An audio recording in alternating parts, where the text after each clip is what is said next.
এরপর আপনাদের সামনে বলবেন আপনাদের প্রাণপ্রিয় বিধায়ক মোহাম্মদ নওশাদ সিদ্দিকী মহাশয়।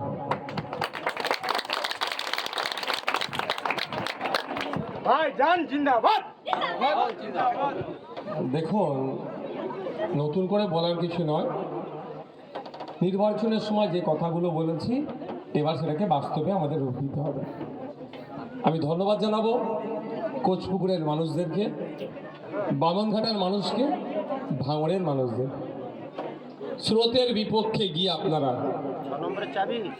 আমাকে ভোট দিয়েছিলেন। এবার নির্বাচনে আমি গতবারের তুলনায় 20,000 বেশি ভোট পেয়েছি। আপনারা প্রমাণ করেছেন রাজ্যের মানুষের কাছে যে আপনারা ভাঙড় থেকে কোনো গুন্ডা মস্তান সমাজ বিরোধীকে জিতিয়ে বিধানসভায় পাঠাননি, তাকে পরাজিত করে ক্যানিংয়ে পাঠিয়ে। আজকে সে পরাজিত হয়েছে বলে ভাঙড়ের মানুষকে সেই বেঈমানের নজরে দেখছে। তো আগামী দিনে যদি সুযোগ পাই, আবার ভাঙড়ের মানুষ কতটা ইমানদার লোকের পাশে থাকে ওকে আবার আমরা বুঝিয়ে দেব। চোরকে ভোট দিতে হবে, তোলাবাজকে ভোট দিতে হবে, তাহলে ইমানদার। আর তোলাবাজের বিরুদ্ধে কথা বললে, চোরের চাকরি চোরের বিরুদ্ধে কথা বললে, রেশন চোরের বিরুদ্ধে কথা বললে, সমাজ সংস্কারের পক্ষে কথা বললে, এবার যারা এর জায়গা জোর করে দখল করে প্রমোটিং করছে তার বিরুদ্ধে কথা বলে নাকি বেঈমান হয়ে যায়। তো ভাঙড়ের মানুষ প্রমাণ করে দিয়েছে ইমানদারের পক্ষে তারা থাকবে, বরঞ্চ বেঈমান যারা সমাজ বিরোধী তাদের বিপক্ষে থাকবে। সাথে সাথে আপনাদেরকে আমি গুটি কয়েক কথা বলবো। আমাকে ভাঙড়ের মানুষ 1,26,555টি ভোট দিয়েছে। বিজেপি ভোট পেয়েছে ভাঙড় থেকে 30,000, তৃণমূল কংগ্রেস ভোট পেয়েছে 94,000, বাকি নির্দল নোটা মিলিয়ে সব ভোট পড়েছে। আমি জোর গলায় কোচপুকুর থেকে বলে যাই, আমার নজরে কেউ বিজেপি নয়, কেউ তৃণমূল নয়, কেউ আইএসএফ নয়, কেউ বামপন্থী নয়। আমি বিধায়কের নজরে আমার সামনে সবাই ভোটার, পরিষেবা আমার সামনে সকলে সমান পাবে। নির্বিঘ্নে নির্দ্বিধায় আমার কাছে আসবেন, আমার সাথে যোগাযোগ রাখবেন। আমার এর থেকে যে পরিষেবা দেওয়া দরকার, কে বিজেপি করেছিল, কে আইএসএফ এর বিরোধিতা করেছিল, কে আমাদের জোটে ছিল না, ওটা আমি দেখতে যাব না। স্টেজে উঠে আমার বিরুদ্ধে রাজনৈতিকভাবে 4টে কথা বলেছে বলে পরিষেবা পাবে না, এই হীনমন্যতায় কেউ ভুগবেন না। আমি ভাঙড়ের মানুষের বিধায়ক, ভাঙড়ের প্রত্যেকটা মানুষকে পরিষেবা দিয়ে আমার কর্তব্য দায়িত্বের মধ্যে পড়ে। সুতরাং আমি আমার কর্তব্য দায়িত্ব যথাযথভাবে পালন করব, এটা আপনারা নিশ্চিন্তে থাকবেন। আজকে আমি উপস্থিত হয়েছি এখানে। আপনারা এখানে আমার কাছে আসতে পারেন জনসংযোগে। কারো কোনো অভাব অভিযোগ থাকলে আমাকে জানাতে পারেন, কারো সাজেশন থাকলেও জানাতে পারেন যে ভাঙড়কে উন্নততর করতে গেলে, কোচপুকুরকে এগিয়ে নিয়ে যেতে গেলে, বামনঘাটাকে এগিয়ে নিয়ে যেতে গেলে এই কাজগুলো করা দরকার, বা এই দপ্তরে এটা বললে এই লাভ হতে পারে। এই ধরনের যদি কারো কাছে সুপরামর্শ থাকে সেটা আমি সাদরে গ্রহণ করব, আপনারা এসে আমাকে জানাতে পারেন। তবে একটা কথা, আমি রাজনীতির প্রতিহিংসার রাজনীতি করতে পছন্দ করি না, করবও না। যদি প্রতিহিংসার রাজনীতি করতাম তাহলে ভাঙড়ে এখন রক্তের গঙ্গা বইতো। বিগত 15 বছর ধরে যেভাবে ভাঙড়ের মানুষকে অবরুদ্ধ করে রেখেছিল, কিন্তু সেটা আমি করতে দিইনি। বামপন্থী আইএসএফ এর নেতৃত্বদের সহযোগিতা নিয়ে সেটা কিছুই হয়নি। কিন্তু এটা মাথায় রাখবেন, তাহলে কি নওশাদ ভাইজান সব ছেড়ে দিল? মোটেও আমি ছেড়ে দেইনি। কোচপুকুরের মানুষদের বলবো, বামনঘাটার মানুষদের বলবো, লিস্ট তৈরি করুন। যারা যারা তোলাবাজি করেছে আপনাদের আবাস যোজনার ঘরের নামে, বিভিন্ন সরকারি প্রকল্প পাইয়ে দিবার নামে 10,000, 15,000, 20,000 করে টাকা নিয়েছে, সেই নামের লিস্ট তৈরি করুন। যে সমস্ত নেতারা নিয়েছে তাদের কাজ থেকে আমরা ওই টাকাগুলোকে উদ্ধার করব। আরেকটা কথা, আজকে কোচপুকুরের মানুষ, ভাঙড়ের মানুষ স্বস্তির নিঃশ্বাস কেন নিতে পারছে? যেখানে তোলাবাজ মুক্ত হয়েছে, গুন্ডা মুক্ত হয়েছে, সমাজ বিরোধী মুক্ত হয়েছে। আমরা কি নতুন করে আবার তোলাবাজের জন্ম দেব? নতুন করে কেউ মস্তানি করুক তার জন্ম আমরা দেব? একদম, এটাও খেয়াল রাখতে হবে।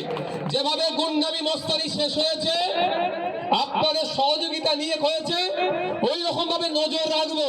যদি নতুন কোনো তোলাবাজের জন্ম হয়, নতুন গুন্ডাবস্থানের জন্ম হয়, তাকেও আমরা গণতান্ত্রিক প্রক্রিয়ায় শেষ করব, তাকে আমরা বাড়তে দেব না। আমরা শান্তির সাথে থাকবো। বন্ধুগণ, আমি বক্তব্য দীর্ঘায়িত করব না, শুধু আমি একটা উদাহরণ দিয়ে শেষ করব। আচ্ছা, মমতা ব্যানার্জি, অভিষেক ব্যানার্জি দুজন মিলে কোনো বিধানসভায় প্রোগ্রামে করেছে এরকম আছে ভাঙর ছাড়া? কেন? আর আমার মনে হয় জানা নাই। মমতা ব্যানার্জি এসে গল্প শুনিয়ে গিয়েছিল, যা চাইবে তাই দেবো, আর অভিষেক বাবু এসে কত হাজার বাড়ি দেবার গল্প শুনিয়েছিল। আজকে দুজনেই ইতিহাসের পাতায় ঠাঁই হয়ে গেছে। আপনাদের বলি, কেন হারাতে চেয়েছিল নওশাদ সিদ্দিকীকে? আপনারা দেখুন, যখন টিলজলাতে, তফসিয়াতে বুলডোজার চালিয়ে অভিযোগ নাকি এটা অবৈধ পন্থা অবলম্বন করে ঘরটা হয়েছে, কিন্তু ঘরটা অবৈধ পন্থা অবলম্বন করে হলেও তাকে ভাঙতে গেলে বৈধ পন্থা অবলম্বন করতে হবে। কোন অবৈধ পন্থা অবলম্বন করে ভাঙলে তার সামনে গিয়ে দাঁড়াইছে কে? সেই ভাঙড়ের বিধায়ক। দাঁড়ান না, সময় অনেক আছে, অনেক সময় আছে। এত তাড়াতাড়ি তো সবে সকাল হয়েছে, এত উত্তেজিত হলে হবে না, সব সিস্টেমে হবে। কি বলছি বুঝে আসছে? 80টা তৃণমূলের বিধায়ক ওখানে যাওয়ার সাহস দেখাতে পারলো না, এক ভাঙর কিন্তু ওখানে গিয়ে দাঁড়ালো। সেই দিন ওখান থেকে গেলাম কোথায়? কলকাতা হাইকোর্টে বিকাশ রঞ্জন ভট্টাচার্য স্যারের সাথে কথা বললাম। তারপরের দিনে তার ওই বাড়ি মালিক, কোম্পানি মালিকের করা মামলাতে বিকাশ স্যারকে রিকোয়েস্ট করে দাল করিয়ে এসকে অর্ডার নিয়ে বিজেপি সরকারকে একটা বার্তা দিলাম, তৃণমূলের বিরুদ্ধে সংযুক্ত মোর্চায় থেকে যে লড়াই দিয়েছে, আজকে সে লড়াই দেব। আইনের বাইরে কাজ করলে আইনের মাধ্যমে জবাব দেব। আপনারা বাবু, আজকে যদি আমাকে হারিয়ে দিত, তাহলে তফসিয়ায় ওই বাড়িটার সামনে গিয়ে কে দাঁড়াতো? বলুন আপনারা, কে দাঁড়াতো? কেউ যেত না। কেন হারাতে চেয়েছিল বুঝতে পেরেছেন? আজকে ধন্যবাদ আপনাদের, আপনারা জিতিয়েছিলেন বলে তফসিয়ায় বুলডোজারের সামনে গিয়ে দাঁড়াতে পেরেছি, বিকাশ স্যারকে রিকোয়েস্ট করিয়ে ওই মামলাটা করিয়ে স্টে করাতে পেরেছি। কিন্তু চক্রান্তটা কত গভীরে ছিল বুঝতে পেরেছেন? যে প্রতিবাদী মুখটাকে বন্ধ করে দাও। আপনাদের বলবো, আপনাদেরকে ধন্যবাদ জানাই যে স্রোতের বিপক্ষে আপনারা চলেছেন। টাকা পয়সা অনেক কিছু লোভ দেখিয়েছিল, সেই লোভের কাছে আপনারা আত্মসমর্পণ করেননি, বরঞ্চ জবাব দিয়েছেন, যেটা আগামী 2031 সালে রাজ্যের মানুষ ফলো করবে।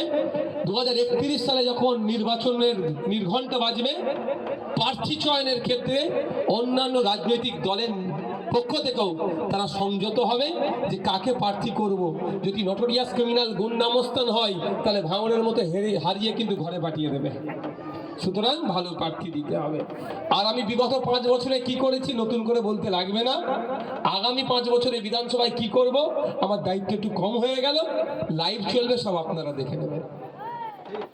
বুঝতে পারছেন না কি বলছি? সহজ হয়ে গেছে এখন আমার জন্য। এবার আমাকে কষ্ট কম করতে হবে। আমাদের বিধায়ক বিধানসভায় গিয়ে চুপ করে বসে থাকে না, কি করে? এবার লাইভ চলবে, তো আপনারা দেখতে পাবেন। তাই আপনারা যে ভরসা নিয়ে আমাকে ভোট দিয়েছেন, ভরসা বিগত 5 বছরে ভরসা আজ থেকে নষ্ট করিনি, আগামী দিনেও নষ্ট করব না, এ কথা আপনাদের দিচ্ছি। আমি বক্তব্য সংক্ষিপ্ত করব। যদি কারো কোনো অভাব অভিযোগ থাকে বা কোনো সাজেশন থাকে, আসুন আমাকে এসে জানাবেন। প্রথমে আমি অনুরোধ করব, মহিলারা আসবে, তারপরে পুরুষেরা আসবে।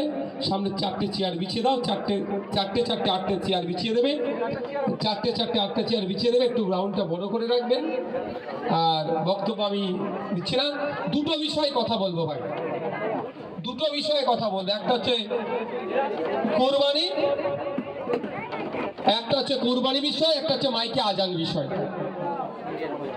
কুরবানি বিষয়ে 1950 সালে একটা আইন হয়েছে। সে আইনে বলা আছে 6টা সম্ভবত পশুকে উল্লেখ করে যে এই পশুগুলো এস দেওয়া আছে, এর ওপরে জবা করতে পারবে, পশু বলি দিতে পারবে, কুরবানি দিতে পারবে, তার নিচে পারবে না। কিন্তু ভাই তোমরা কথা না বলে বাবু